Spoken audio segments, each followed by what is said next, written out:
அஸ்மத்குருப்யோ நமஹ. வேதமுடன் ஆழ்வார்கள் அருளிச் செயலும் சீரிய நல்வாக்குடன் இனிய அமுதிசையும் பற்பல கற்பித்து நம்மை உய்விக்கும் தொண்டாற்றிடும் நம் ஆசான் ஸ்ரீ ஸ்ரீநிதி வாழ்க பல்லாண்டு. வேதாந்த லக்ஷ்மண முனீந்திர குபாத்த போதம் தத்பாதயுக்ம சரசீருஹ பிருங்கராஜம் ஸ்ரய்யந்தயுக்ம குதபூரி பரிஷ்ரமம் தம் ஸ்ரீரங்க லக்ஷ்மண முனிம் சரணம் பிரபத்யே. ராமானுஜதயா பாத்திரம் ஞான வைராக்கியபூஷணம் ஸ்ரீமத்வேங்கடநாதார்யம் வந்தே வேதாந்த தேசிகம். லக்ஷ்மீநாதசமாரம்பாம் நாதயாமுன மத்தியமாம் அஸ்மதாச்சாரிய பர்யந்தாம் வந்தே குருபரம்பராம். யோ நித்யமச்சுத பதாம்புஜயுக்ம ருக்ம व्यामोतस्तत् इतराणि तृणाय मेने अस्मद्गुरोर्भगवतोऽस्य दैकसिन्धोः रामानुजस्य चरणौ शरणं प्रपद्ये. श्रीमान् वेङ्कटनाथार्य कवितार्किककेसरी वेदान्ताचार्यवर्यो मे सन्निधत्तां सदा हृदि. ज्ञानानन्दमयं देवं निर्मलस्फटिकाकृतिम् आधारं सर्वविद्यानां हयग्रीवम् उपास्महे. नीलातुङ्गस्तनगिरितटी सुप्तम् उद्बोध्य कृष्णं पारात्यं संश्रुतिशतशिरसिद्धम् अध्यापयन्ति. स्वोचिष्टायां सृजनिगलितं या बलात्कृत्य भुङ्क्ते गोदा तस्यै नम इदमिदं भूय एवास्तु भूयः. अन्नवयल पुதுவை ஆண்டாள் அரங்கற்கு பன்னு திருப்பாவை பல்பதியம் இன்னிசையால் பாடி கொடுத்தாள் நற்பா மாலை. பூமாலை சூடி கொடுத்தாளை சொல்லு சூடி கொடுத்த சுடர் கொடியே தொல் பாவை பாடியரள வல்ல பல்வளையாய் நாடினி வேங்கடவர்க்கு என்னை விதி என்னை மாத்தம் நாம் கடವಾ வண்ணமே நல்கு.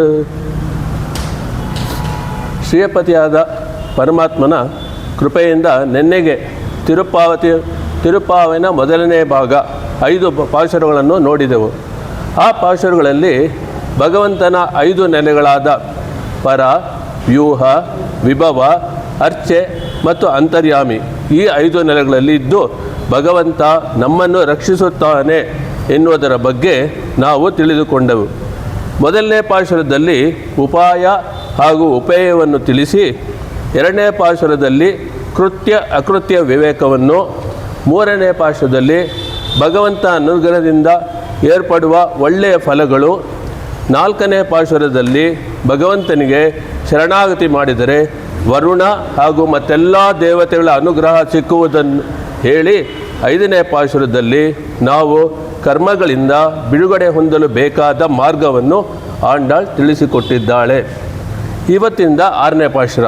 ಈ 6ನೇ ಪಾಶುರದಿಂದ 15ನೇ ಪಾಶುರವರೆಗೂ 10 ಪಾಶುರಗಳು ಭಗವನ್ನಾಮ ಸಂಕೀರ್ತನೆ ಮಾಡಿ ಭಗವದ್ ಅನುಭವ ಪಡೆಯಲು ಸಹಕಾರಿಗಳಾಗಿ ತಮ್ಮೊಡನೆ ಕಲಿತುಕೊಳ್ಳುವಂತೆ ಭಗವತ್ ಕೈಂಕರ್ಯದಲ್ಲಿ ಅಭಿರುಚಿಯುಳ್ಳ ಚೇತನರನ್ನು ಭಾಗವತರನ್ನು ಕರೆಯುವ ಪಾಶುರಗಳಾಗಿವೆ. ಒಂದೊಂದು ಪಾಶುರದಲ್ಲಿ ಒಬ್ಬೊಬ್ಬ ಗೋಪಿಯನ್ನು ಎಬ್ಬಿಸ್ತಾರೆ. ಪ್ರತಿಯೊಂದು ಪಾಶುರದಲ್ಲೂ 3 ವಿಷಯಗಳಿದೆ. ಒಂದನೇದಾಗಿ ಪ್ರಾತಃ ಕಾಲವಾಗಿರೋದಕ್ಕೆ ಒಂದೆರಡು ಗುರುತುಗಳನ್ನು ಹೇಳಿದ್ದಾಳೆ. ಬೆಳಗ್ಗೆ ಆಯಿತು ಅನ್ನೋದಕ್ಕೆ ಸಿಂಪ್ಟಮ್ಸ್, ಸಿಂಬಲ್ಸ್ ಅದು ಹೇಳ್ತಾಳೆ. 2ನೇದು ಮಲಗಿರುವವಳ ಗುಣಗಳನ್ನು ಹೇಳಿ ಅವಳನ್ನು ಸಂಬೋಧಿಸಿ ಕರೆಯುತ್ತಾಳೆ. 10 ಗೋಪಿಗಳು ಒಂದು ಸ್ಪೆಷಲ್ ಕ್ವಾಲಿಟಿ ಇದೆ, ಅದನ್ನು ಹೇಳಿ ಅವರನ್ನು ಎಬ್ಬಿಸ್ತಾರೆ. 2ನೇದು.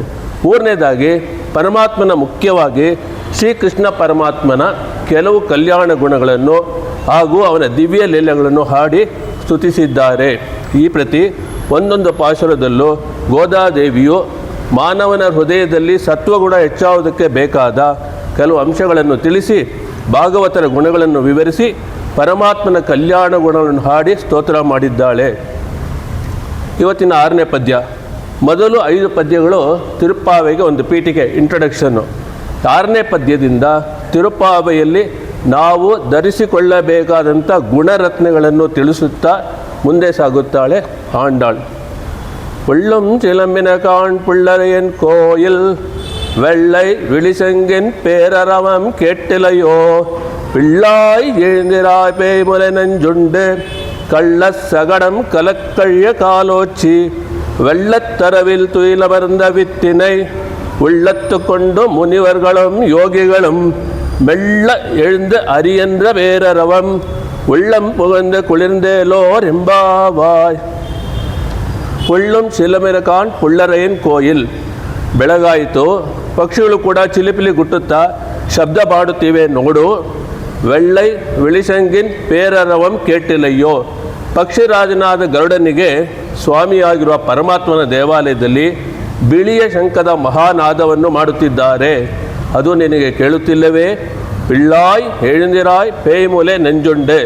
ಪಿಳ್ಳಾಯ್ ಎಲೆ ಚಿಕ್ಕ ಹುಡುಗಿಯೇ, ಏಳುವಳಾಗು. ರಾಕ್ಷಸಿಯಾದ ಪೂತನೆಯ ವಿಷಭರಿತವಾದ ಸ್ತನ್ಯಪಾನ ಮಾಡಿ ಕಳ್ಳ ಸಗಡಂ ಕಲಕ್ಕಳ್ಯ ಕಾಲೋಚಿ. ವಂಚಕನಾಗಿ ಗಾಡಿಯ ರೂಪ ಹೊಂದಿ ಬಂದ ಶಕಟಾಸುರನನ್ನು ಅವನ ಬಲವೆಲ್ಲ ನಾಶವಾಗುವಂತೆ ಕಾಲಿನಿಂದ ಒದೆದು ವೆಳ್ಳತ್ತರವಿಲ್ ತುಯಿಲಮರಂದ ವಿತ್ತಿನೈ.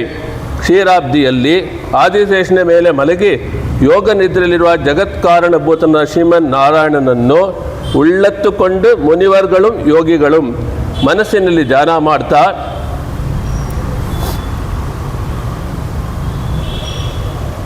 ಮುನಿಗಳು ಹಾಗೂ ಯೋಗಿಗಳು ಮೆಲ್ಲ ಇಳಿದು ಹರಿಯಂದ್ರ ಪೇರರವಂ, ಮೆಲ್ಲಗೆ ಎದ್ದು ಹರಿಹರಿ ಎಂದು ಹೇಳುವ ಮಹಾಘೋಷವು ಉಳ್ಳಂ ಪುಗಂದು ಕುಳಿರ್ந்து ಏಲೋರೆಂಪಾವಾಯ್, ನಮ್ಮ ಹೃದಯದೊಳಗೆ ಪ್ರವೇಶಿಸಿ ನಮ್ಮ ಮನಸ್ಸಿಗೆ ತಂಪನ್ನುಂಟು ಮಾಡಿ ನಮ್ಮ ಸಂತಾಪವನ್ನು ಹೋಗಲಾಡಿಸಿದೆ. ಇದು ಸಿಂಪಲ್ ಮೀನಿಂಗು. ಈ ಪಾಶುರದಲ್ಲಿ ಗೋದಾದೇವಿಯು ನೂತನವಾಗಿ ಭಗವತ್ ಸಂಬಂಧ ಪಡೆದ ಗೋಪಿಯೊಬ್ಬಳನ್ನು ಎಬ್ಬಿಸ್ತಾ ಇದ್ದಾಳೆ. ಅವಳು ಭಾಗವತದರೊಂದಿಗೆ ಕಲೆತು ಅವಳನ್ನು ಮುಂದಿಟ್ಟುಕೊಂಡು ಭಗವಂತನನ್ನು ಆಶ್ರಯಿಸಬೇಕು ಎಂಬುದನ್ನು ಮತ್ತು ಭಾಗವತ ಘೋಷೆಯ ಪ್ರಭಾವವನ್ನು ಅರಿಯದವಳು, ಆದ್ದರಿಂದ ಅವಳನ್ನು ಪಿಳ್ಳ ಅಂತ ಸಂಬೋಧಿಸ್ತಾ ಇದ್ದಾರೆ. ಇಲ್ಲಿ ಏನು ಅರಿಯದವಳು ಅಂತೇಳಿ ಇದರಲ್ಲಿ ಹೇಳ್ತಾರೆ. ಒಟ್ಟಿನಲ್ಲಿ ನಮಗೆ ಎರಡು ವಿಭೂತಿಗಳಿದೆ. ಒಂದು ನಿತ್ಯ ವಿಭೂತಿ, ಅದು ಭಗವಂತನ ಶ್ರೀವೈಕುಂಠ. ಮತ್ತೊಂದು ಲೀಲಾ ವಿಭೂತಿ, ಅದೇ ನಾವೆಲ್ಲರೂ ಈ ಸ್ಥಳ.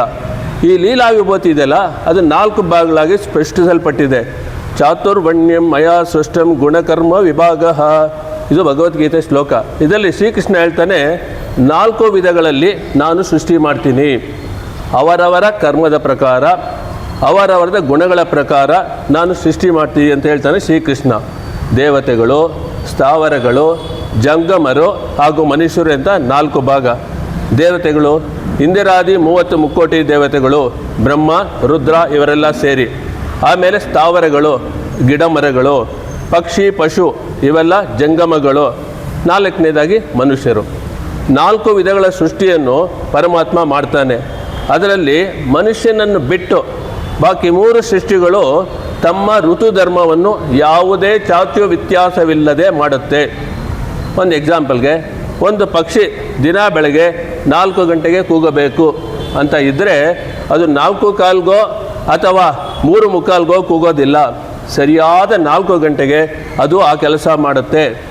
ಅದೇ ಥರ ಸೂರ್ಯ 6:15ಕ್ಕೆ ಉದಯಿಸಬೇಕು ಅಂದರೆ ಸರಿಯಾಗಿ ಆ ಸಮಯಕ್ಕೆ ಉದಯಿಸುತ್ತಾನೆ. ಆದರೆ ಮನುಷ್ಯ ಇದೀವಲ್ಲ, ಅವನ ದಿನಚರಿಯಲ್ಲಿ ಎಷ್ಟೋ ಬದಲಾವಣೆಗಳನ್ನು ಅವನು ಮಾಡಿಕೊಳ್ಳುತ್ತಾನೆ. ನಾವು ಪರಿಸರಕ್ಕೆ ಸ್ವಲ್ಪ ಗಮನವನ್ನು ಕೊಟ್ಟರೆ ಆವಾಗ ನಮ್ಮ ಜೀವನದಲ್ಲಿ ಎಷ್ಟೋ ಕಲಿಯೋಕ್ಕಿದೆ. We can learn a lot by observing nature. ಪುಳ್ಳುಂ ಶಿಲಂಬಿನ ಕಾಣ್, ಬೆಳಗ್ಗೆ ಕೂಗುವ ಪಕ್ಷಿ ನಮಗೆ ಮೊದಲು ಅದು 2 ರೆಕ್ಕೆಗಳಿಂದ ಹಾರುತ್ತೆ. ಅದನ್ನು ತೋರಿಸ್ಬಿಟ್ಟು ಬೆಳಗ್ಗೆ ಆಯಿತು ಅಂತ ಒಂದು ಸಂದೇಶ ಕೊಡ್ತಾ ಇದೆ. ಬೆಳಗ್ಗೆ ಆಗೋದು ಅಂದರೆ ಏನು ಅಂದರೆ ನಮ್ಮಲ್ಲಿರುವ ಅಜ್ಞಾನವನ್ನು ಬಿಟ್ಟು ಜ್ಞಾನದ ಕಡೆ ಪ್ರಸ್ತಾವನೆ ಮಾಡುವುದು, ಅದು ಬೆಳಗಾಗೋದು.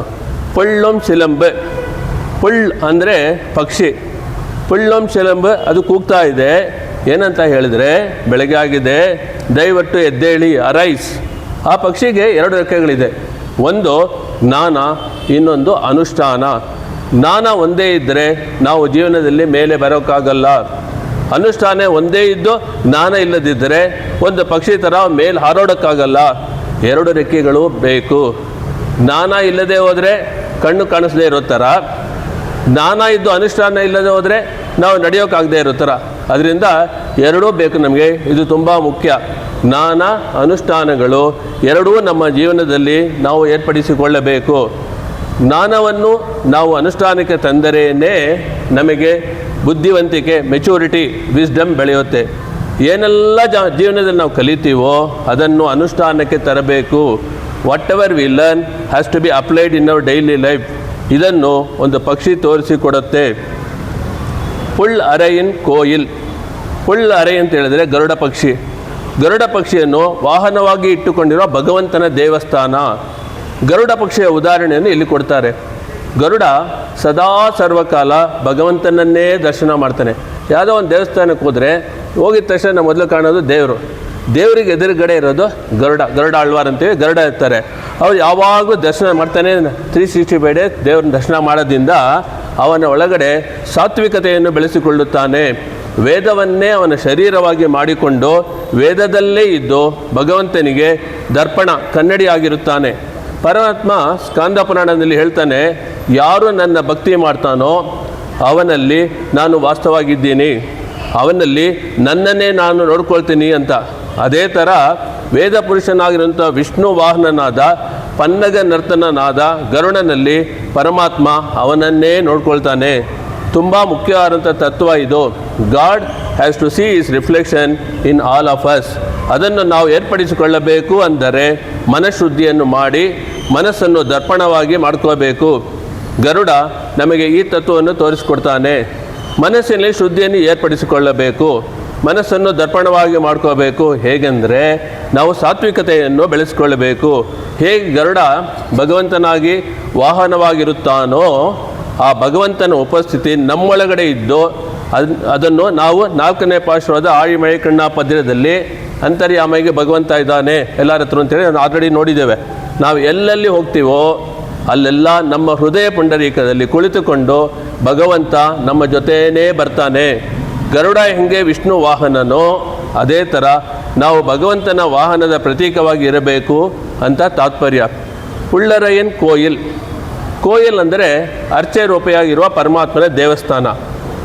ದ್ವಾಪರಯುಗದಲ್ಲಿ ದೇವಸ್ಥಾನಗಳು ಇತ್ತಾ ಅಂತ ಒಂದು ಸಂಶಯ ಬರುವುದು ನಮಗೆ. ಕೃಷ್ಣನೇ ಅಲ್ಲಿರುವಾಗ ದೇವಸ್ಥಾನ ಯಾಕೆ ಅಂತ ಅದು ಅನ್ನಿಸ್ಬೋದು ನಮಗೆ. ಆದರೆ ಈ ಅರ್ಚೆ ಆರಾಧನೆ ಇದೆಲ್ಲ ಅದು ದ್ವಾಪರಯುಗಕ್ಕಿಂತ ಮುಂಚೆನೇ ಇತ್ತು. ಅದು ಹೆಂಗೆ ಹೇಳ್ತೀವಿ ಅಂದರೆ, ನಮಗೆ ರಾಮಾವತಾರ ಗೊತ್ತು. ತ್ರೇತಾಯುಗದಲ್ಲಿ ರಾಮ ಶ್ರೀರಂಗಂನಲ್ಲಿರುವ ರಂಗನಾಥನ ಅರ್ಚಾಮೂರ್ತಿಯನ್ನು ಪೂಜಿಸುತ್ತಿದ್ದ, ತಮ್ಮ ಕುಲಧನವಾಗಿ ಪೂಜಿಸುತ್ತಿದ್ದ ಅಂತ ಎಲ್ಲರಿಗೂ ತಿಳಿದ ವಿಷಯ. ಅದೇ ವಿಗ್ರಹನ್ನೇ ಶ್ರೀರಾಮನು ವಿಭೀಷಣನಿಗೆ ಕೊಟ್ಟು ಈಗ ಅದು ಶ್ರೀರಂಗಂನಲ್ಲಿ ಇರುವುದು ಅದು ಕೂಡ ನಮಗೆಲ್ಲರೂ ತಿಳಿದಿದೆ. ಆದ್ದರಿಂದ ದ್ವಾಪರಯುಗಕ್ಕಿಂತ ಮುಂಚೆಯಿಂದಲೇ ಅರ್ಚಾ ರೂಪ ಇತ್ತು ಅಂಥೇಳಿ ಇಲ್ಲಿ ಸಾಬೀತಾಗುತ್ತೆ. ಅರ್ಚೆ ರೂಪದಲ್ಲಿರುವ ಭಗವಂತನ ಹತ್ತಿರ ನಾವು ಶರಣಾಗತಿ ಮಾಡಿದರೆ ಭಗವಂತನ ಅನುಗ್ರಹ ನಮಗೆ ಸಿಗುತ್ತೆ ಎನ್ನುವ ವಿಷಯವನ್ನು ಪೂರ್ವಾಚಾರ್ಯರು ತಿಳಿಸಿದ್ದಾರೆ. ವೆಳ್ಳೈ ವಿಳಿಸಂಗಿನ್ ಪೇರರವಂ ಕೆಟ್ಟಿಲೆಯೋ. ಆಂಡಾಳ್ ಹೇಳ್ತಾಳೆ, ದೇವಸ್ಥಾನದಿಂದ ಬರುತ್ತಿರುವ ಬಿಳಿ ಶಂಖದ ಧ್ವನಿ ಕೇಳ್ತಿಲ್ವೇ? ಕೃಷ್ಣನ ಬಳಿಗೆ ಹೋಗು ಎಂದು ಕರೆಯುವ ಆ ಶಬ್ದವನ್ನು ಕೇಳುವ ಭಾಗ್ಯವನ್ನು ನೀನು ಕಳೆದುಕೊಳ್ಳುತ್ತಿದ್ದೀಯಲ್ಲ ಅಂತ ಆ ಸಖಿಗೆ ಹೇಳ್ತಾ ಇದ್ದಾರೆ. ಪಿಳ್ಳಾಯ್ ಎಳ್ದಿರಾಯ್. ಭಾಗವತರ ಮಹಿಮೆ ಅರಿಯದವಳೇ, ನಮ್ಮೊಡನೆ ಕೂಡಿ ಭಗವನ್ನಾಮ ಸಂಕೀರ್ತನೆ ಮಾಡಲು ಬಾ ಎಂದು ಕರೀತಾ ಇದ್ದಾರೆ. ನೀನು ಭಕ್ತಿಗೆ ಹೊಸಬಳಾಗಿರುವುದರಿಂದ ನೀನು ಮಾತ್ರ ಭಗವಂತನನ್ನು ಆನಂದಿಸಬಹುದು ಎಂದು ಭಾವಿಸುತ್ತಿರುವೆ. ಓ ನನ್ನ ಸ್ನೇಹಿತೆ, ದಯವಿಟ್ಟು ಎದ್ದೇಳು. ಏಕೆಂದರೆ ನಾವೆಲ್ಲರೂ ಒಟ್ಟಿಗೆ ಆನಂದಿಸಿದಾಗ ಮಾತ್ರ ಅದು ಸಂತೋಷವಾಗುತ್ತದೆ. ದಯವಿಟ್ಟು ನಿನ್ನೊಂದಿಗೆ ಸೇರಿ ಕೃಷ್ಣನ ಲೀಲೆಗಳನ್ನು ಹಾಗೂ ಕೃಷ್ಣಾನುಭವವನ್ನು ಹೊಂದುತ್ತಿರುವ ನೀನು ಎರಡು ಸಂತೋಷವನ್ನು ನಮಗೂ ದಯವಿಟ್ಟು ನೀಡು ಎಂದು ಕೇಳಿಕೊಳ್ಳುತ್ತಾಳೆ ಆಂಡಾಳ್. ಏಕಸ್ವಾದು ನ ಭುಂಜಿತ. ನಮಗೆಲ್ಲ ಗೊತ್ತು ವಿದುರ ನೀತಿ ಅಂತ. ವಿದುರ ನೀತಿ ದುರ್ಯೋಧನಿಗೆ ಹೇಳುವಾಗ ಇದು ಶಬ್ದ ಅಲ್ಲಿಂದ ಬಂದಿದೆ. ಏಕಸ್ವಾದು ನ ಭುಂಜಿತ ಅಂತೇಳಿ. ಇದರಲ್ಲಿ ಏನು ಅರ್ಥ ಅಂತ ಹೇಳಿದ್ರೆ, ಯಾವುದೇ ರುಚಿಕರವಾದ ಅಥವಾ ಉತ್ತಮವಾದ ವಸ್ತುವನ್ನು ಒಬ್ಬನೇ ಅನುಭವಿಸಬಾರದು ಅಥವಾ ತಿನ್ನಬಾರದು. ವಿದುರನು ಧೃತರಾಷ್ಟ್ರನಿಗೆ ಉಪದೇಶ ನೀಡುವಾಗ ಒಬ್ಬ ಮನುಷ್ಯನು ಎಂದಿಗೂ ಮಾಡಬಾರದ ಕಾರ್ಯ ಒಂದು ಪಟ್ಟಿ ಕೊಟ್ಟನಂತೆ, ಯಾವುದಾದ್ರು ಮಾಡಬೇಕು ಮಾಡಬಾರ್ದು ಅಂತ. ಯಾವುದು ಮಾಡಬಾರ್ದು ಅನ್ನೋ ಪಟ್ಟಿಯಲ್ಲಿ ಇದು ಐಟಮ್ ಇದೆ, ಏಕಸ್ವಾದು ನ ಭುಂಜಿತ. ಅದನ್ನು ಆ ಪಟ್ಟಿಯಲ್ಲಿ ಸೇರಿಸಿದ್ದಾನೆ.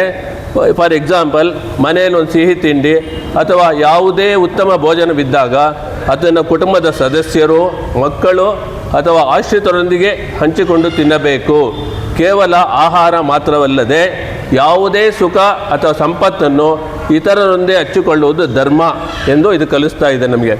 ಪರಮಾತ್ಮ ಮತ್ತು ಜೀವಾತ್ಮ ತತ್ವವನ್ನು ಅರಿತವರು ತಾವು ಎದ್ದು ಇತರರನ್ನೂ ಎಬ್ಬಿಸುವರು. ಮುಖ್ಯ ಸಂದರ್ಭಗಳಲ್ಲಿ ಮನೆಗೆ ಹೋಗಿ ತಟ್ಟಿ ಎಬ್ಬಿಸುವರು. ಇದರ ವೇದಾಂತ ಹೀಗಿದೆ. ಉತ್ತಿಷ್ಠದ ಜಾಗ್ರತ ಪ್ರಾಪ್ಯವರಾನ್ ನಿಬೋಧತ. ಎದ್ದೇಳಿರಿ, ಎಚ್ಚರಗೊಳ್ಳಿರಿ, ಜ್ಞಾನಿಗಳ ಬಳಿಗೆ ತೆರಳಿ ತತ್ವಜ್ಞಾನವನ್ನು ಪಡೆಯಿರಿ ಎಂದು ಕಠೋಪನಿಷತ್ತಲ್ಲಿ ಇದು ಹೇಳಿದೆ. ಆತ್ಮ ವಿಷಯದಲ್ಲಿ ಅನಾದಿ ಮಾಯೆಯಿಂದ ಮಲಗಿ ನಿದ್ರಿಸುವವರನ್ನು ಇಲ್ಲಿ ತಟ್ಟಿ ಎಬ್ಬಿಸುತ್ತಾಳೆ ಗೋದಾದೇವಿ.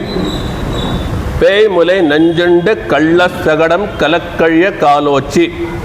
ಆ ಕೃಷ್ಣ ಎಂಥವನು ಅಂದರೆ, ಪೂತನ ಅಂತ ಕಪಟ ನಾರಿ ಕೃಷ್ಣನ ಪ್ರಾಣವನ್ನು ತೆಗೆಯಲು ಬಂದವಳನ್ನು ಸ್ತನದಿಂದ ವಿಷಭರಿತ ಹಾಲನ್ನು ಹೀರೋದರ ಜೊತೆಗೆ ಅವಳ ಪ್ರಾಣವನ್ನು ತೆಗೆದನು. ಎರಡನೇದು ಶಕಟಾಸುರ. ಅದೇ ಥರ ಶಕಟಾಸುರ ಒಂದು ಬಂಡಿ ರೂಪದಲ್ಲಿ ಬಂದಿದ್ದ. ಅಸುರನನ್ನು ತನ್ನ ಪಾದಸ್ಪರ್ಶದಿಂದ ಚೂರು ಚೂರು ಮಾಡಿದನು. ಭಗವಂತನ ಪಾದಸ್ಪರ್ಶ ಏರ್ಪಟ್ಟಿದ್ದ ಶಕಟಾಸುರನಿಗೆ ಮೋಕ್ಷ ಸಿಕ್ತು. ನಡೆದ ಕಾಲುಗಳು ನೊಂದವೋ ಎಂದು ಹೇಗೆ ತಿರುಮೈಸೆಯಾಳ್ವಾರ್ ಶ್ರೀರಾಮನಿಗೆ ಕಾಡುಗಳಲ್ಲಿ ನಡೆದು ಹೋದದ್ದನ್ನು ನೋವಾಯಿತೋ ಅಂತ ಸಂಕಟ ಪಡ್ತಾರೋ, ಅದೇ ಥರ ಶ್ರೀಕೃಷ್ಣ ಬಂಡಿಯನ್ನು ತನ್ನ ಕಾಲಿಂದ ಒದ್ದೆದ್ರಿಂದ ಕಾಲುಗಳಿಗೆ ಪೆಟ್ಟಾಗಿ ಅವನಿಗೆ ನೋವಾಗಿರ್ಬೋದು ಅಂತ ಅಂದ್ಕೊಂಡು ತಾಯಿ ಯಶೋದ ಅವನ ಕಾಲುಗಳಿಗೆ ಒತ್ತಡ ಕೊಟ್ಟಲಂತೆ. ಆಂಡಾಳ್ ಈ ಪಾಶುರದಲ್ಲಿ 2 ಕೃಷ್ಣ ಲೀಲೆಗಳ ಬಗ್ಗೆ ಮಾತನಾಡ್ತಾಳೆ. ಒಂದು ಪೂತನ ಮೋಕ್ಷ, ಇನ್ನೊಂದು ಬಂಡಿ ಶಕಟಾಸುರನ ವಧೆ. ಪೂತನೆ ಬಕಾಸುರನ ತಂಗಿ. ಬಕಾಸುರ ಯಾವ ರೂಪದಲ್ಲಿ ಬಂದಿದ್ದ? ಕೊಕ್ಕನ ರೂಪದಲ್ಲಿ ಬಂದಿದ್ದ. ಅವನ ತಂಗಿ ಇವಳು.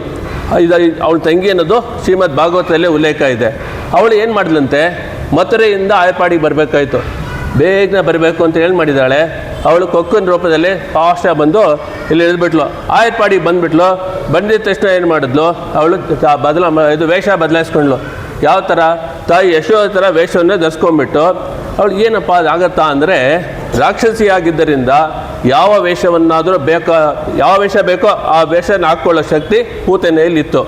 ಇದನ್ನೇ ತಿರುಮಂಗೈ ಆಳ್ವಾರ್ ಪುಳ್ಳುರುವಾಗಿ ನಳ್ಳಿರುಳ್ವಂದ ಪೂತನೆ ಮಾಳ ಅಂತ ಹೇಳ್ತಾರೆ. ವಿಷದ ಹಾಲನ್ನು ಕೊಡಲು ತಾಯಿಯ ರೂಪದಲ್ಲಿ ಬಂದಳು ಪೂತನೆ. ವಿಷದ ಜೊತೆಗೆ ಶ್ರೀಕೃಷ್ಣನು ಅವಳ ಜೀವನವನ್ನೇ ಹೀರಿಬಿಟ್ಟ.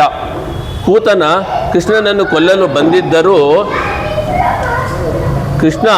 ಪೂತನೆಯನ್ನು ಕೊಲ್ಲಲು ಬಂದಿದ್ದರೂ ಕೂಡ ಅವಳೊಂದು ತಾಯಿ ಹಾಗೆ ಹಾಲನ್ನು ಕೊಡೋದಕ್ಕೆ ಬಂದಿದ್ದಕ್ಕೋಸ್ಕರ ಅವಳಿಗೂ ಕೂಡ ಶ್ರೀಕೃಷ್ಣ ಮೋಕ್ಷವನ್ನು ಕೊಟ್ಟನು. ಪೂತನ ಮೋಕ್ಷದಲ್ಲಿ ಭಗವಂತನು ನಮ್ಮೊಳಗಿನ ಅಜ್ಞಾನವನ್ನು ತೆಗೆದುಹಾಕುತ್ತಾನೆ. ಪೂತನ ಅಂದರೆ ಅಜ್ಞಾನ. ನಹಿ ಜ್ಞಾನೇನ ಸದೃಶಂ ಎಂದು ಭಗವದ್ಗೀತೆ ಹೇಳುತ್ತದೆ. ಜ್ಞಾನಕ್ಕೆ ಸಮಾನವಾದದ್ದು, ಪವಿತ್ರವಾದದ್ದು ಈ ಲೋಕದಲ್ಲಿ ಇನ್ನೊಂದಿಲ್ಲ ಅಂತ ಅರ್ಥ. ಆದ್ದರಿಂದ ಅವನು ನಮ್ಮೊಳಗಿನ ತಮೋಗುಣವಾದ ಅಜ್ಞಾನವನ್ನು ತೆಗೆದುಹಾಕುತ್ತಾನೆ. ಶಕಟಾಸುರನನ್ನು ವಧಿಸುವಾಗ ನಮ್ಮೊಳಗೆ ರಜೋಗುಣವನ್ನು ತೆಗೆದುಹಾಕುತ್ತಾನೆ. ಏನಾಯಿತು? ರಜೋಗುಣ ತಮೋಗುಣ ಎರಡೂ ತೆಗೆದುಹಾಕಿದ ಮೇಲೆ ಬಾಕಿಯಲ್ಲಿ ಉಳಿದಿರೋದು ಸಾತ್ವಿಕ ಗುಣನೇ. ನಮಗೆಲ್ಲ ಗೊತ್ತೇ, ತ್ರಿಗುಣದಲ್ಲಿ ಸಾತ್ವಿಕ ಗುಣನೇ ನಾವು ಬೆಳೆಸ್ಕೊಂಡ್ರೆ ನಮ್ಮೆಲ್ಲದಕ್ಕೂ ಒಳ್ಳೆಯದಾಗತ್ತೆ ಅಂಥೇಳಿ. ಅದರಿಂದ ಈ 2 ವೃತ್ತಾಂತದಿಂದ ರಜೋ ಮತ್ತು ತಮೋ ಗುಣಗಳನ್ನು ಭಗವಂತ ತೆಗೆದುಹಾಕ್ದ ಅಂಥೇಳಿ ಇಲ್ಲಿ ಹೇಳ್ತಾರೆ.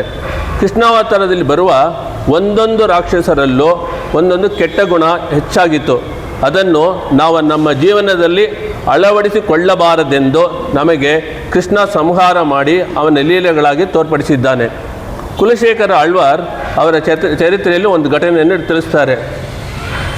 ಅವರು ಕುಲಶೇಖರ ಆಳ್ವಾರ್ ಏನು ಮಾಡ್ತಾರೆ, ದಿನಾ ಅವರ ಅರಮನೆಯಲ್ಲಿ ರಾಮಾವತಾರ ಬಗ್ಗೆ ನಡೀತಾನೆ ಇತ್ತು, ರಾಮಾಯಣ ಬಗ್ಗೆ ಕಾಲಕ್ಷೇಪ ನಡೀತಾನೆ ಇತ್ತು.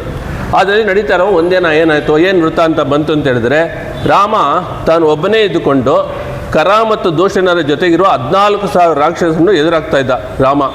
ಆ ಟೈಮಲ್ಲಿ ಅವ್ನಿಗೆ ಯಾರು ಸಹಾಯ ಮಾಡೋಕ್ಕಿಲ್ವಲ್ಲ ಅಂತ ಅಂದ್ಕೊಂಡು ಇವರು ಕುಲಶೇಖರ ಆಳ್ವಾರ್ ಅವರೇ ಎದ್ದು ತಮ್ಮ ಸೈನ್ಯವನ್ನು ಸಜ್ಜು ಮಾಡಿಕೊಂಡು ರಾಮನಿಗೆ ಸಹಾಯ ಮಾಡಬೇಕು ಅಂತ ಹೊರಟ್ರಂತೆ. ಅದೇ ಥರ ಈ 2 ವೃತ್ತಾಂತಗಳನ್ನು ತಿಳಿಸಿದರೆ ಒಳಗಿರೋ ಗೋಪಿ ಕೃಷ್ಣನಿಗೆ ಏನೋ ಅಪಾಯ ಬಂದಿದೆ ಅಂದ್ಕೊಂಡು ಬೇಗನೆ ಎದ್ದೇಳ್ತಾಳೋ ಅಂತ ಹೇಳ್ಬಿಟ್ಟು ಈ 2 ವೃತ್ತಾಂತ ಹೇಳಲು ಆಂಡಾಳ್ ಅಂತೇಳಿ ಇಲ್ಲಿ ಉಲ್ಲೇಖ ಇದೆ. வெள்ளத்தரவில் துயிலமர்ந்த வித்தினை உள்ளத்துக்கொண்டு ಮುನಿವರ್ಗಳು ಯೋಗಿಗಳು. ಎಲ್ಲದಕ್ಕೂ ಮೂಲ ಕಾರಣನಾದ ಭಗವಂತ ಕ್ಷೀರಾಬ್ದಿಯಲ್ಲಿ ತನ್ನ ಸೌಮ್ಯವಾದ ತಿರುಮೇನಿಯೊಂದಿಗೆ ಆದಿಶೇಷನ ಮೇಲೆ ಯೋಗಿ ನಿದ್ರೆಯಲ್ಲಿದ್ದಾನೆ. ಆ ಸಮಯದಲ್ಲಿ ಅವನು ತನ್ನ ಭಕ್ತರ ಬಗ್ಗೆ ಯೋಚಿಸಿಕೊಂಡು ಅವರನ್ನು ಹೇಗೆ ಅವರ ಬಗ್ಗೆ ಕಡೆ ಕರೆದುಕೊಂಡು ಹೋಗಬೇಕೆಂದು ಚಿಂತಿಸ್ತಾ ಇದ್ದಾನೆ. ಮುನಿಗಳು ಯಾರು ಅಂದರೆ ಪರಮಾತ್ಮನ ಬಗ್ಗೆ ಆಳವಾದ ಚಿಂತನೆ ಮಾಡುವರು. ಯೋಗಿಗಳು ಭಗವಂತನಿಗೆ ದೈಹಿಕ ಕೈಂಕರ್ಯವನ್ನು ಮಾಡುವರು. ಸದಾ ಸರ್ವಕಾಲ 24/7 ಭಗವಂತನನ್ನೇ ಧ್ಯಾನಿಸುತ್ತಾರೆ, ಅವನ ನಾಮವನ್ನೇ ಜಪಿಸುತ್ತಾರೆ ಮತ್ತು ಭಗವಂತನ ಚಿಂತೆಯಲ್ಲೇ ತಲ್ಲೀನರಾಗಿರ್ತಾರೆ. ಮುನಿಗಳು ಒಂದೇ ಸ್ಥಳದಲ್ಲಿ ಇದ್ಕೊಂಡು ಮಾಡ್ತಾರೆ, ಭಗವಂತ ಧ್ಯಾನ ಮಾಡ್ತಾ ಇರ್ತಾರೆ. ಆದರೆ ಯೋಗಿಗಳು ಯೋಗಾಭ್ಯಾಸದಿಂದ ದೇವರ ಅನುಭವವನ್ನು ಪಡೆಯಲು ಪ್ರಯತ್ನಿಸುತ್ತಾರೆ. ಮೆಲ್ಲ ಅಂದರೆ ಅಷ್ಟು ಸ್ಲೋವಾಗಿ ಹೇಳ್ಬೇಕಂತೆ, ನಿಧಾನಕ್ಕೆ ಎದ್ದು ಹೇಳಬೇಕು ಅಂತ ಅಷ್ಟೇ ಸಿಂಪಲ್ ಮೀನಿಂಗ್ ಅದು. ಮುನಿಗಳು ಮತ್ತು ಯೋಗಿಗಳು ಹೇಳುವ ಸಮಯದಲ್ಲಿ ಬಹಳ ನಿಧಾನವಾಗಿ ಹೇಳ್ತಾರೆ. ಯಾಕಪ್ಪ ಅಂದರೆ ಅವರಲ್ಲಿ ಅಂತರ್ಯಾಮಿಯಾಗಿರುವ ಭಗವಂತನಿಗೆ ಯಾವ ಥರ ತೊಂದರೆಯೂ ಆಗಬಾರದೆಂದು. ಈಗ ಫಸ್ಟ್ ಡೇ ನೋಡ್ತಾ ಇದ್ವಿ ತಿರುಪಾವೆಯಲ್ಲಿ ಸೈನ್ಸ್ ವಿಷಯಗಳೇನಾಗಿದೆಯಾ ಅಂತ. ಇಲ್ಲಿ ಇನ್ನೊಂದು ನೋಡಿ, ಆವತ್ತು ಮಳೆ ಚಕ್ರದ ಬಗ್ಗೆ ನೋಡಿದ್ವಿ 4ನೇ ಪಾಶುರದಲ್ಲಿ. ಇವತ್ತಿಂದಲ್ಲಿ ನೋಡೋಣ ಇದರಲ್ಲಿ ಏನಿದೆ ಅಂತ. ಮೆಲ್ಲ ಇಳಿಂದೆ ಅದರಲ್ಲಿ ಏನು ನಮಗೆ ಇದಿದೆ ರೆಕಮೆಂಡೇಷನ್ ಸಜೆಷನ್ ಇದೆ ಅಂತ ಹೇಳಿದ್ರೆ, ಹಿಂದಿನ ಕಾಲದಲ್ಲಿ ಡಾಕ್ಟರ್ ನಮಗೆಲ್ಲ ಇದೇ ಸಲಹೆ ಕೊಡ್ತಾ ಇದ್ದಾರೆ. ಹಾಸಿಗೆಯಿಂದ ಯಾವುದೇ ಸಮಯದಲ್ಲಿ ಹೇಳುವಾಗಲೂ ಬಹಳ ನಿಧಾನದಿಂದ ಎದ್ದು ಸ್ವಲ್ಪ ನಿಮಿಷಗಳು ಕುಳಿತು ನಂತರ ನಡೆಯಲು ಶುರು ಮಾಡಬೇಕು ಅಂತ. ಇದು ನನಗೆ ಕೊಟ್ಟಿದ್ದಾರೆ, ಅದಕ್ಕೆ ನಾನು ಹೇಳ್ತಾ ಇದ್ದೀನಿ. ಏಕೆ ಹೀಗೆ ಸಲಹೆ ನೀಡ್ತಾರೆ ಅಂತ ಹೇಳಿದರೆ, ಸಡನ್ನಾಗಿ ನಾವು ಎದ್ದರೆ ನಮ್ಮ ರಕ್ತ ಒತ್ತಡದಲ್ಲಿ ಏರುಪೇರಾಗಿ ನಮಗೆ ತಲೆ ಸುತ್ತುವ ಸಂಭವ ಹೆಚ್ಚಿದೆ. ಆಂಡಾಳ್ ಉಪಯೋಗಿಸಿರುವ ಮೆಲ್ಲ ಇಳಿಂದು ಎನ್ನುವ ಪದದಲ್ಲಿ ಈ ರೀತಿಯ ವೈದ್ಯಕೀಯ ತತ್ವವೂ ಅಡಗಿದೆ ಎಂದು ತಿಳಿಯಬರುತ್ತದೆ. ಹರಿಯನ್ರ ಪೇರರವಂ, ಬೆಳಗ್ಗೆ ಹಾಸಿಗೆಯಿಂದ ಎದ್ದಿದ ತಕ್ಷಣ ಹರಿನಾಮವನ್ನು ಹೇಳಬೇಕು ಅಂತ ಹೇಳ್ತಾರೆ. 7 ಸರಿ ಹರಿ ಹರಿ ಹರಿ ಅಂತ ಹೇಳಬೇಕು ಅಂತ ಶಾಸ್ತ್ರದಲ್ಲಿ ಹೇಳ್ತಾರೆ. ಆ ಗಜೇಂದ್ರನ್ನು ಕಾಪಾಡಿದಂಥ ಭಗವಂತನೇ ಹರಿ. ಹರಿ ಅಂದರೆ one who takes away. What he takes away ಅಂದರೆ, he takes away all our sins, he takes away all our problems, he takes away all our troubles. ಆದಿಮೂಲವೇ ಎಂದು ಆ ಗಜೇಂದ್ರ ಕೂಗಿದ ತಕ್ಷಣ ಬಂದನೋ ಆ ದೇವ. ಈ ಕೇಮ್ ಇನ್ ಎ ಹರಿ ಬರಿ, ದಟ್ಸ್ ವೈ ಈಸ್ ಕಾಲ್ಡ್ ಹರಿ ಅಂತ ಲೈಲರ್ವಿನ್ ಇಟ್ಕೋಬೋದು. ಹರಿರ್ ಹರತಿ ಪಾಪಾನಿ, ಹರಿರ್ ಹರತಿ ಪಾಪಾನಿ ಅಂತೇಳಿ ಹೇಳಿದೆ. ಹರಿನಾಮ ನಮ್ಮ ಪಾಪಗಳನ್ನೆಲ್ಲ ಹೋಗಿಸಿ ದುಷ್ಟ ಚಿತ್ತವನ್ನು ಬದಲಾಯಿಸಿ ಪ್ರಸನ್ನತೆಯನ್ನು ನಮ್ಮ ಚಿತ್ತೆಯಲ್ಲಿ ಏರ್ಪಡಿಸುತ್ತದೆ. ಗಜೇಂದ್ರ ಮೋಕ್ಷ ಪ್ರಸಂಗದಲ್ಲಿ ಶ್ರೀಮನ್ ನಾರಾಯಣನು ಭಕ್ತ ಕೂಗಿದ ತಕ್ಷಣ ತಮ್ಮ ವಾಹನವಾದ ಗರುಡದಲ್ಲಿ ಬಂದು ತಮ್ಮ ಚಕ್ರಾಯುಧವನ್ನು ಉಪಯೋಗಿಸಿ ಗಜೇಂದ್ರನನ್ನು ಕಾಪಾಡಲು ಆ ಮೊಸಳೆಯನ್ನು ಸಂಹಾರ ಮಾಡಿದನು. ಭಕ್ತನನ್ನು ಕಾಪಾಡುವುದು ಭಗವಂತನ ಕರ್ತವ್ಯ. ಆದ್ದರಿಂದಲೇ ಗಜೇಂದ್ರನನ್ನು ಕಾಪಾಡಲು ಮೊಸಳೆಯನ್ನು ಭಗವಂತ ಸಂಹಾರ ಮಾಡಬೇಕಾಯಿತು. ಇದು ಒಂದು ಸನ್ನಿವೇಶ. ಅಂದರೆ ಇನ್ನೊಂದು ಸನ್ನಿವೇಶದಲ್ಲಿ ಮಹಾಭಾರತ ಯುದ್ಧದ ಸಮಯದಲ್ಲಿ ಅರ್ಜುನನಿಗೆ ಸಾರಥಿಯಾಗಿದ್ದುಕೊಂಡು ಕೃಷ್ಣ ಪರಮಾತ್ಮ ಅರ್ಜುನನ ಮೇಲೆ ವಿರೋಧಿಗಳು ಹೊಡೆದ ಬಾಣಗಳನ್ನು ತಾನೇ ತನ್ನ ಮುಖದಲ್ಲಿ ಪಡೆದುಕೊಂಡು ತನ್ನ ಆಪ್ತಮಿತ್ರ ಹಾಗೂ ಭಕ್ತನಾದ ಅರ್ಜುನನ್ನು ಕಾಪಾಡಿದನು. ಇದರ ಪ್ರೂಫ್ ಇವತ್ತು ಇದೆ. ಅದರಿಂದಲೇ ಇವತ್ತು ಕೂಡ ತಿರುವಳ್ಳಿಕೇಣಿಯಲ್ಲಿ ಪಾರ್ಥಸಾರಥಿ ದೇವರ ಮುಖದಲ್ಲಿ ಈ ಚಿಹ್ನೆಗಳನ್ನು ನೋಡಬಹುದು. ವಡು ಅಂತೀವಿ ತಮಿಳಲ್ಲಿ, ಈ ಚಿಹ್ನೆಗಳು ಇದೆ, ನೀವು ನೋಡ್ಬೋದು ಅಲ್ಲಿ ಹೋದಾಗ. ಅದರಿಂದ ಯಾವತ್ತು ಆಗಿದ್ದಲ್ಲ ನಿಜ ಅನ್ನೋದು, ಇಟ್ ಈಸ್ ನಾಟ್ ಎ ಮಿತ್. ಅವೆಲ್ಲ ನಡೆದಿದೆ ಅನ್ನೋದಕ್ಕೆ ಮೈಥಾಲಜಿ ಅಂತ ಹೇಳ್ಬೇಡಿ ಅಂತಾರೆ ನಮ್ಮ ಹಳೆ ಪುರಾಣಗಳಿಗೆ. ಅದರಿಂದಲೇ ಇಂದು ಕೂಡ ತಿರುವಳ್ಳಿಕೇಣಿ ಪಾರ್ಥಸಾರಥಿ ದೇವರ ಮುಖದಲ್ಲಿ ಈ ಚಿಹ್ನೆಗಳನ್ನು ನಾವು ನೋಡಬಹುದು. ಇದಕ್ಕೇನು ಹೇಳ್ತಾರೆ ಅಂದರೆ, ಇದು ಭಗವಂತನ ಆಶ್ರಿತ ಸಂರಕ್ಷಣಾ ಗುಣ. ಈ ರೀತಿ ವಿರೋಧಿ ನಿರಸನ, ವಿರೋಧಿಗಳನ್ನು ಸಂಹಾರ ಮಾಡೋದು, ಮತ್ತು ಹಾಗೆ ಆಶ್ರಿತ ಸಂರಕ್ಷಣಾ, ತಮ್ಮ ಭಕ್ತರನ್ನು ಕಾಪಾಡೋದು. ಎರಡು ಭಕ್ತರನ್ನು ಕಾಪಾಡಲು ಭಗವಂತ ಉಪಯೋಗಿಸುವ 2 ಮಾದರಿಯಾಗಿದೆ.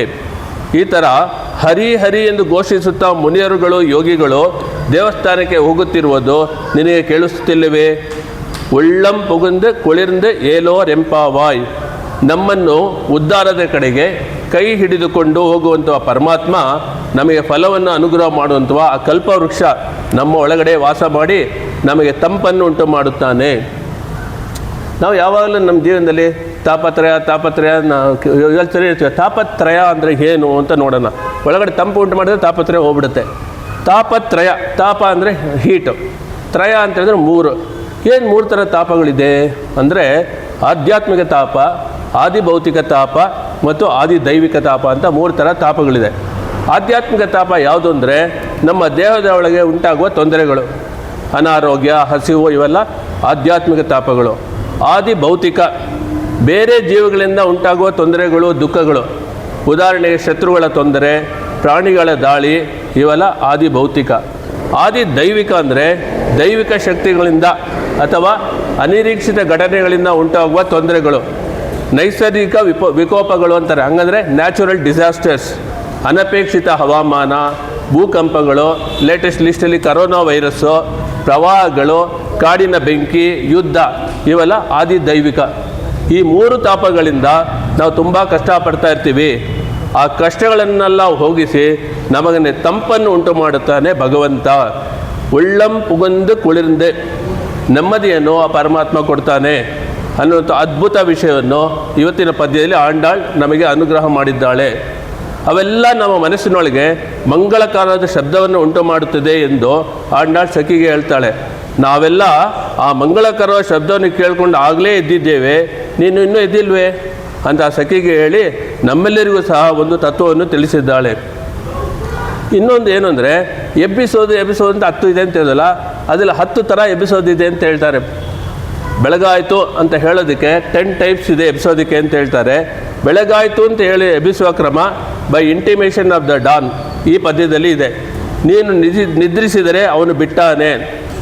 7ನೇ ಪದ್ಯದಲ್ಲಿ ಬೆಳಗಾಗಿ ಬಹು ಹೊತ್ತಾಯಿತು ಎಂದು ಹೇಳಿ ಬೈ ಪಾಯಿಂಟಿಂಗ್ ಔಟ್ ಬಿಲೇಟೆಡ್ನೆಸ್, ಅದು 2ನೇ ಬಗ್ಗೆ. ಆಂಡಾಳ್ ಹೃದಯದಲ್ಲಿ ಹೆಣ್ಣನ್ನು ಎಬ್ಬಿಸುವುದಾಗಿ ಭಾವನೆ ಇಲ್ಲ, ಈ ಭೂಮಿಯಲ್ಲಿರುವ ಮಂದ ಜನರೆಲ್ಲರನ್ನೂ ಎಬ್ಬಿಸುವುದಾಗಿ ಭಾವನೆ. 8ನೇ ಪದ್ಯದಲ್ಲಿ ಬೈ ಕಾಲಿಂಗ್, ಕೂಗಿ ಎಬ್ಬಿಸುವುದು. 9ನೇ ಪದ್ಯದಲ್ಲಿ ಸ್ವಾತಂತ್ರ್ಯ ತೋರಿ ಎಬ್ಬಿಸುವುದು. 10ನೇದರಲ್ಲಿ ಬಾಗಿಲು ತಟ್ಟಿ ಎಬ್ಬಿಸುವುದು. 11ರಲ್ಲಿ ಅವಳ ಮಹಿಮೆಯನ್ನು ಕೊಂಡಾಡಿ ಎಬ್ಬಿಸುವುದು. ಮಧುರ ಭಾಷೆಯಿಂದ ಎಬ್ಬಿಸುವುದು. ಮುಖಸ್ತುತಿ ಮಾಡಿ ಎಬ್ಬಿಸುವುದು. ನಿಂದಿಸಿ ಬಾಗಿಲು ತೆರೆಯುವಂತೆ ಹೇಳುವುದು. ಕೊನೆಯದಾಗಿ 15ರಲ್ಲಿ ವಾದ ಮಾಡಿ ಬಾಗಿಲು ತೆರೆಯುವುದು. ಭಾಳ ಚೆನ್ನಾಗಿದೆ. 15ನೇ ಪಾಸುರದಲ್ಲಿ ನಾವು ನೋಡೋಣ, ವಾದ ಮಾಡಿ ತೆಗೀತಾರದು. ಇದಲ್ಲವೇ ಪರಮಾಚಾರ್ಯನು ನಡೆಸುವ ಮಹೋಪಕಾರ. ಹಲವು ಬಗೆಗಳಿಂದ ನಮ್ಮನ್ನು ನಿದ್ರೆಯಿಂದ ಎಬ್ಬಿಸಿ ಅಂತರ್ಯಾಮಿಯ ಸ್ವರೂಪವನ್ನು ನಮಗೆ ಕಾಣಿಸುವಂತೆ ಮಾಡುತ್ತಾಳೆ ಆಂಡಾಳ್. ನವವಿಧ ಭಕ್ತಿಯಲ್ಲಿ ಈ ಪಾಸುರದಲ್ಲಿ 2 ಇದೆ. ಸ್ಮರಣೆ ಭಕ್ತಿನೂ ಇದೆ, ಶ್ರವಣ ಭಕ್ತಿನೂ ಇದೆ. ಕೇಳಿದರಂತೆ ಪುಳ್ಳಂ ಸಿಲಮೆರ್ಕಾಂಡ್ ಪುಳ್ಳರೆಯನ್ ಕೋಯಿಲ್ வெள்ளை வெளிச்சங்கன் பேரரவம் கேட்டிலையೋ ಅಂದರೆ ಶ್ರವಣ ಭಕ್ತಿ. ಮುನಿಯರುಗಳಂ ಯೋಗಿಗಳಂ ಮೆಳ್ಳೆಯಿಂದ ಅರಿಯಂದ್ರ ಪೇರರವಂ, ಅದರಲ್ಲಿ ಬಂದು ಸ್ಮರಣೆ ಇದೆ. ಆಂಡಾಳ್ ಮಲಗಿದ್ದ ಗೋಪಿಗೆ ಬೆಳಕಾಯಿತು ಎಂದು ಹೇಳುತ್ತಾಳೆ. ಇದಕ್ಕೆ ಸಾಕ್ಷಿಯಾಗಿ ಪಕ್ಷಿಗಳ ಚಿಲಿಪಿಲಿ ಶಬ್ದ, ತಿರುಪಳ್ಳಿ ಏಚೆ ಸಮಯದಲ್ಲಿ ದೇವಾಲಯದಲ್ಲಿ ಓದುವ ಶಂಖ ಶಬ್ದ, ಋಷಿಗಳು ಹರಿನಾಮ ಸ್ಮರಣೆ ಮಾಡುವ ಉದಾಹರಣೆಗಳನ್ನು ನೀಡುತ್ತಾಳೆ. ಭಗವಂತನಿಗೆ ಸಂಬಂಧಪಟ್ಟ ಎಲ್ಲ ವಿಷಯಗಳನ್ನು ನಾವು ಕೇಳಿ ಸ್ಮರಿಸಿ ಅದನ್ನು ಒಬ್ಬರಿಗೊಬ್ಬರು ಹಂಚಿಕೊಂಡು ತಮ್ಮ ಆತ್ಮದ ಉದ್ಧಾರ ಕಡೆ ಹೋಗಬೇಕು ಅಂತ ಆಂಡಾಳ್ ಕೇಟಿಲಯ್ಯೋ ಎಂಬ ಪದದಿಂದ ತಿಳಿಸಿದ್ದಾಳೆ. ಪುರಂದರದಾಸರ ಕೃತಿ ಸ್ಮರಣೆಗೊಂದಿದೆ. ಕಲಿಯುಗದೊಳು ಹರಿ ನಾಮವನ್ನೆನೆದರೆ ಕುಲಕೋಟಿಗಳು ಉದ್ಧರಿಸುವವೋ ರಂಗ. ಕಲಿಯುಗದೊಳು ಹರಿ ನಾಮವನ್ನೆನೆದರೆ ಕುಲಕೋಟಿಗಳು ಉದ್ಧರಿಸುವವೋ ರಂಗ. ಸುಲಭದ ಮುಕ್ತಿಗೆ ಸುಲಭನೆಂದೆನಿಸುವ ಜಲರುಹನಾಭನ ನೆನೆ ಮನವೇ. ಸುಲಭದ ಮುಕ್ತಿಗೆ ಸುಲಭವೆಂದೆನಿಸುವ ಜಲರುಹನಾಭನ ನೆನೆ ಮನವೇ. ಕಲಿಯುಗದೊಳು ಹರಿ ನಾಮವನೆನೆದರೆ ಕುಲಕೋಟಿಗಳು ಉದ್ಧರಿಸುವವೋ ರಂಗ. ಅರ್ಚಿಸಲರಿಯೇನೋ ಮೆಚ್ಚಿಸಲರಿಯೇನೋ ತುಚ್ಚನು ನಾನೆಂದೆನಬೇಡ. ಅರ್ಚಿಸಲರಿಯೇನೋ ಮೆಚ್ಚಿಸಲರಿಯೇನೋ ತುಚ್ಚನು ನಾನೆಂದೆನಬೇಡ. ಅಚ್ಯುತಾನಂದ ಗೋವಿಂದ ಮುಕುಂದನ ಇಚ್ಛೆಯಿಂದ ನೀ ನೆನಮನವೇ. ಅಚ್ಯುತಾನಂದ ಗೋವಿಂದ ಮುಕುಂದನ ಇಚ್ಛೆಯಿಂದ ನೀ ನೆನಮನವೇ. ಕಲಿಯುಗದೊಳು ಹರಿ ನಾಮವನೆನೆದರೆ ಕುಲಕೋಟಿಗಳು ಉದ್ಧರಿಸುವವೋ ರಂಗ. ಜಪವೊಂದರಿಗೆ ತಪವೊಂದರಿಗೆ ಉಪದೇಶವಿಲ್ಲೆಂದೆನ್ನ ಬೇಡ ಜಪವಂದರಿಯೇ ತಪವಂದರಿಯೇ ಉಪದೇಶವಿಲ್ಲೆಂದೆನ್ನ ಬೇಡ ಅಪಾರ ಮಹಿಮ ಶ್ರೀ ಪುರಂದರ ವಿಠಲನ ಅಪಾರ ಮಹಿಮ ಶ್ರೀ ಪುರಂದರ ವಿಠಲನ ಉಪಾಯದಿಂದಲೇ ನನ್ನ ಮನವೇ ಶ್ರೀ ಪುರಂದರ ವಿಠಲನ ಉಪಾಯದಿಂದಲೇ ನನ್ನ ಮನವೇ ಕಲಿಯುಗದೊಳು ಹರಿ ನಾಮವನೆನೆದರೆ ಕುಲಕೋಟಿಗಳು ಉದ್ಧರಿಸುವವೋ ರಂಗ. ಈ ಜನಪ್ರಿಯ ದಾಸರ ಕೀರ್ತನೆಯ ಮುಖ್ಯ ಸಂದೇಶ ಏನೆಂದರೆ, ಕಲಿಯುಗದಲ್ಲಿ ಮೋಕ್ಷ ಅಥವಾ ಮುಕ್ತಿ ಪಡೆಯಲು ಇತರ ಕಠಿಣ ತಪಸ್ಸುಗಳು, ಯಜ್ಞಗಳು ಅಥವಾ ಆಚರಣೆಗಳ ಅಗತ್ಯವಿಲ್ಲ. ಕೇವಲ ಹರಿಯ ಹೆಸರನ್ನು ಸ್ಮರಿಸುವುದು ಅಥವಾ ಜಪಿಸುವುದು ಅತ್ಯಂತ ಸುಲಭ ಮತ್ತು ಪರಿಣಾಮಕಾರಿ ಮಾರ್ಗವಾಗಿದೆ. ಕಲಿಯುಗದಲ್ಲಿ ಧರ್ಮ ಮತ್ತು ಆಧ್ಯಾತ್ಮಿಕ ಅಭ್ಯಾಸಗಳು ಕಷ್ಟಕರ. ಹರಿ ಎಂಬ ದೇವರ ಹೆಸರನ್ನು ನೆನಪಿಸಿಕೊಂಡರೆ ಅಥವಾ ಜಪ ಮಾಡಿದರೆ ನಮ್ಮ ಹಿರಿಯರು ಮತ್ತು ಮುಂದಿನ ಪೀಳಿಗೆಗೂ ಸೇರಿದಂತೆ ಕೋಟ್ಯಾಂತರ ಜನರು ಕುಟುಂಬ ಉದ್ಧಾರ ಆಗುತ್ತಾರೆ, ಪಾಪಗಳಿಂದ ಮುಕ್ತಿ ಹೊಂದಿ ಮೋಕ್ಷ ಪಡೆಯುತ್ತಾರೆ. ಹೀಗಾಗಿ ಈ ಹಾಡು ಭಗವಂತನ ನಾಮಸ್ಮರಣೆಯ ಮಹತ್ವ ಮತ್ತು ಶಕ್ತಿಯನ್ನು ಒತ್ತಿ ಹೇಳುತ್ತಿದೆ. ಇದನ್ನು ಕಲಿಯುಗದ ಅತ್ಯಂತ ಸುಲಭವಾದ ಮೋಕ್ಷದ ಮಾರ್ಗವೆಂದು ವರ್ಣಿಸಲಾಗಿದೆ. ಈಗ ನಾಳಿನ ಪಾಶುರ ಕೀಸು ಕೀಸೆನ್ರಂಗ್ ಆನೈ ಸಾತನ್. ಅದರಲ್ಲಿ ಗೋಪಿಕೆಯರು ಮೊಸರು ಕಡಿಯುವಂತಹ ವೇದಾಂತವನ್ನು ತುಂಬ ಅದ್ಭುತವಾಗಿ ಆಂಡಾಳ್ ತಿಳಿಸ್ತಾಳೆ. ವೇದ ಮತ್ತು ವೇದಾಂತದ ಮರ್ಮಗಳನ್ನೆಲ್ಲ ತೋರಿಸಿಕೊಟ್ಟಿದ್ದಾಳೆ. ಅದನ್ನು ನಾಳೆ ನೋಡೋಣ. ಶತಮಕಮಣಿ ನೀರಾಚಾರು ಕಲ್ಹಾರ ಹಸ್ತ ತನವರ ನಮಿತಾಂಗಿ ಸಾಂದ್ರ ವಾತ್ಸಲ್ಯ ಸಿಂಧು ಅಲಕವಿನಿತಾಭಿ ತ್ರಗ್ಧರ ಕೃಷ್ಣನಾಥ ವಿಲಸತು ದಿಗ್ರೋಧ ವಿಷ್ಣು ಚಿತ್ತಾತ್ಮಜಾನಃ. ಆಂಡಾಳ್ ತಿರುವಡಿಗಳೇ ಶರಣಂ. ಸರ್ವಂ ಶ್ರೀ ಕೃಷ್ಣಾರ್ಪಣಮಸ್ತು.